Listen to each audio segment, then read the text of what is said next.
बिस्मिल्लाहिर्रहमानिर्रहीम। Welcome to our YouTube channel. आज video Quaid-e Azam university Islamabad के एडमिशन फॉल 2026 के रिलेटेड है।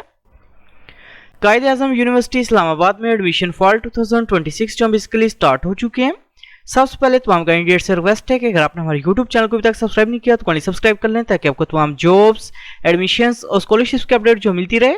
इसके अलावा हमने कैंडिडेट्स के लिए ऑन अप्लाई सर्विस भी स्टार्ट की है। घर बैठे कॉल या मैसेज के थ्रू हमसे अप्लाई करवा सकते हैं। ऑनलाइन अप्लाई करवाने के लिए आप हमारे व्हाट्सएप नंबर 0318684576 पर हमसे कॉन्टैक्ट कर सकते हैं। कायदे आजम यूनिवर्सिटी इस्लामाबाद में एडमिशन फॉल 2026 के लिए अप्लाई करने की लास्ट डेट की बात करें तो बीएस प्रोग्राम्स और एलएलबी प्रोग्राम में अप्लाई करने की लास्ट डेट 10 अगस्त 2026 है, जबकि फॉर्म डी प्रोग्राम में अप्लाई करने की लास्ट डेट 22 सितंबर 2026 है। एमफिल प्रोग्राम्स और पीएचडी प्रोग्राम्स में रेगुलर बेसिस पे अप्लाई करने की लास्ट डेट 21 अगस्त 2026 है, जबकि बीएस प्रोग्राम्स और एलएलबी प्रोग्राम में सेल्फ सपोर्ट बेस पे अप्लाई करने की लास्ट डेट 18 अगस्त 2026 है और एमफिल प्रोग्राम्स में अप्लाई करने की लास्ट डेट 21 अगस्त 2026 है। एडमिशंस के लिए अप्लाई करने के लिए रिक्वायरमेंट की बात करें तो बीएस प्रोग्राम्स और फॉर्म डी प्रोग्राम में अप्लाई करने के लिए कैंडिडेट का HEC यूसेट टेस्ट देना लाजमी है। इसके अलावा एलएलबी प्रोग्राम में एडमिशन के लिए कैंडिडेट का HEC लेट टेस्ट जो मिनिमम 50% मार्क्स के साथ पास होना लाजमी है। एडमिशंस के लिए अप्लाई करने के लिए अपने साथ पहले कायदे आजम यूनिवर्सिटी इस्लामाबाद की जो मेन वेबसाइट है इसे ओपन करेंगे। वेबसाइट ओपन करने के बाद इधर ऑप्शन से अप्लाई ऑनलाइन के ऊपर अपने क्लिक करना है। अप्लाई ऑनलाइन के ऑप्शन पर क्लिक करने के बाद आपके सामने एक ऐसा इंटरफेस जोश हो जाएगा। इधर ऑप्शन से अप्लाई ऑनलाइन के ऊपर अपने क्लिक करना है। अप्लाई ऑनलाइन के ऑप्शन पर क्लिक करने के बाद अपने साथ पहले डिग्री प्रोग्राम जो अपना वो सिलेक्ट करना है, कौन से प्रोग्राम में अप्लाई करना चाह रहे हैं। डिग्री प्रोग्राम जो सिलेक्ट करने के बाद अपने फुल नेम जो अपना वो टाइप करना है। इसके बाद ईमेल एड्रेस अपने इंटर करना है। इसके बाद ईमेल एड्रेस को अपने कंफर्म करना है और ह्यूमन वेरिफिकेशन जब कंप्लीट करने के बाद रजिस्टर नाउ के ऊपर अपने क्लिक करना है।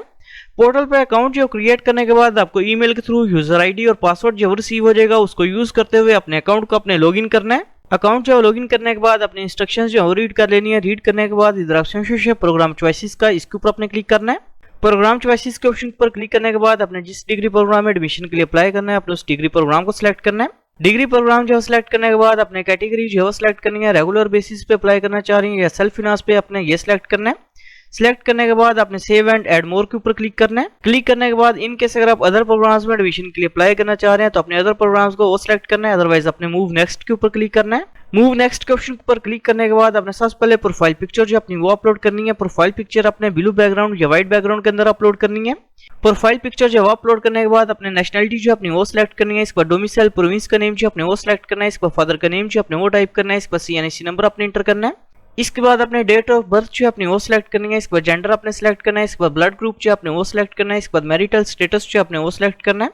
इसके बाद अपने पोस्टल एड्रेस जो अपना वो टाइप करना है। इसके बाद कंट्री का नेम अपने सिलेक्ट करना है। इसके बाद प्रोविंस का नेम अपने सिलेक्ट करना है। इसके बाद डिस्ट्रिक्ट का नेम जो अपने वो सिलेक्ट करना है। इसके बाद अपने सिटी का नेम जो है वो सिलेक्ट करना है। इसके बाद कॉन्टैक्ट नंबर जो अपने वो इंटर करना है। इसके बाद इन केस अगर आपको हॉस्टल फैसिलिटी जो रिक्वायर्ड है तो अपने यस के ऑप्शन पर क्लिक करना है, अदरवाइज अपने नो के ऑप्शन पर क्लिक करना है। इसके बाद अपने फादर गार्डियन की एनुअल इनकम जो है वो इधर टाइप करनी है और सेव एंड नेक्स्ट के ऊपर अपने क्लिक करना है। पर्सनल इन्फॉर्मेशन जो है इंटर करने के बाद अपने एकेडमिक इन्फॉर्मेशन जो है इंटर करनी है। सबसे पहले अपने मैट्रिक इन्फॉर्मेशन जो है इंटर करनी है। सबसे पहले अपने डिग्री सर्टिफिकेट जो है वो सिलेक्ट करना है। इसके बाद डिग्री का टाइटल जो अपने वो सिलेक्ट करना है। मैट्रिक किया या O लेवल किया आप ये सिलेक्ट करेंगे। इसके बाद मैट्रिक का पासिंग ईयर जो अपने वो इधर टाइप करना है। इसके बाद इंस्टीट्यूट का नेम जो अपने वो टाइप करना है। इसके बाद बोर्ड का नेम जो अपने वो सिलेक्ट करना है। इसके बाद अपने मैट्रिक का टोटल मार्क्स इंटर करने हैं। इसके बाद ऑब्टेन्ड मार्क्स जो अपने वो इंटर करने हैं और सेव एंड ऐड मोर के ऊपर अपने क्लिक करना है। मैट्रिक की इन्फॉर्मेशन जो इंटर करने के बाद अपने इंटरमीडिएट की इन्फॉर्मेशन जो इंटर करनी है। इधर ऑप्शन HSSC पार्ट 1 और A लेवल इस ऑप्शन को अपने सिलेक्ट करना है। सिलेक्ट करने के बाद अपने डिग्री का टाइटल जो है सिलेक्ट करना है। FSC प्री इंजीनियरिंग की है, प्री मेडिकल की है, ICS की है, अपने ये सिलेक्ट करना है। डिग्री का टाइटल जो सिलेक्ट करने के बाद अपने जो कोर्सेज स्टडी किए हैं अपने वो कोर्सेज जो है वो सिलेक्ट करने हैं। कोर्सेज जो सिलेक्ट करने के बाद इंटरमीडिएट पार्ट 1 का पासिंग ईयर जो अपने वो इंटर करना है। इसके बाद अपने इंस्टीट्यूट का नेम जो टाइप करना है। इसके बाद बोर्ड का नेम जो अपने वो सिलेक्ट करना है। इसके बाद टोटल मार्क्स अपने इंटर करने हैं। इसके बाद ऑब्टेन्ड मार्क्स जो अपने वो इंटर करने हैं और सेव एंड ऐड मोर के ऊपर अपने क्लिक करके मूव नेक्स्ट के ऊपर अपने क्लिक करना है। एकेडमिक इन्फॉर्मेशन जो इंटर करने के बाद अपने एंट्री टेस्ट की डिटेल जो इंटर करनी है। सबसे पहले अपने टेस्ट जो अपना वो सिलेक्ट करना है। इसके बाद अपने पासिंग ईयर जो इधर टाइप करना है। इसके बाद टेस्ट का रोल नंबर अपने इंटर करना है। इसके बाद टोटल मार्क्स इंटर करने हैं। इसके बाद ऑब्टेन्ड मार्क्स जो अपने वो इंटर करने हैं और सेव एंड नेक्स्ट के ऊपर अपने क्लिक करना है। टेस्ट की डिटेल जो इंटर करने के बाद अपने डॉक्यूमेंट्स की पिक्चर जो है वो अपलोड करनी है। सबसे पहले अपने मैट्रिक के रिजल्ट कार्ड की पिक्चर जो है वो अपलोड करनी है। इसके बाद अपने इंटरमीडिएट पार्ट 1 के रिजल्ट कार्ड की पिक्चर जो है वो अपलोड करनी है। इसके बाद अपने CNIC की पिक्चर जो है वो अपलोड करनी है। इसके बाद फादर के CNIC की पिक्चर जो अपने वो अपलोड करनी है। इसके बाद अपने डोमिसाइल सर्टिफिकेट की पिक्चर जो है वो अपलोड करनी है।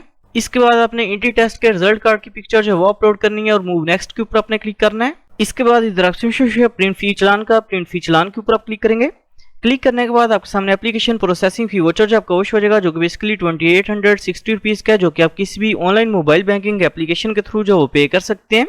एप्लीकेशन प्रोसेसिंग फीस जो वो पे करने के बाद इधर ऑप्शन मूव नेक्स्ट के ऊपर आपने क्लिक करना है। मूव नेक्स्ट के ऑप्शन पर क्लिक करने के बाद अपने पेड चालान की पिक्चर जो है वो अपलोड करनी है और upload receipt for paid processing fees इस ऑप्शन पर अपने क्लिक करना है। क्लिक करने के बाद इधर ऑप्शन सबमिट एप्लीकेशन के ऊपर आप क्लिक करेंगे। सबमिट एप्लीकेशन के ऑप्शन पर क्लिक करने के बाद आपका अप्लाई जो कंप्लीट हो जाएगा। Thanks for watching. For more information kindly subscribe our channel.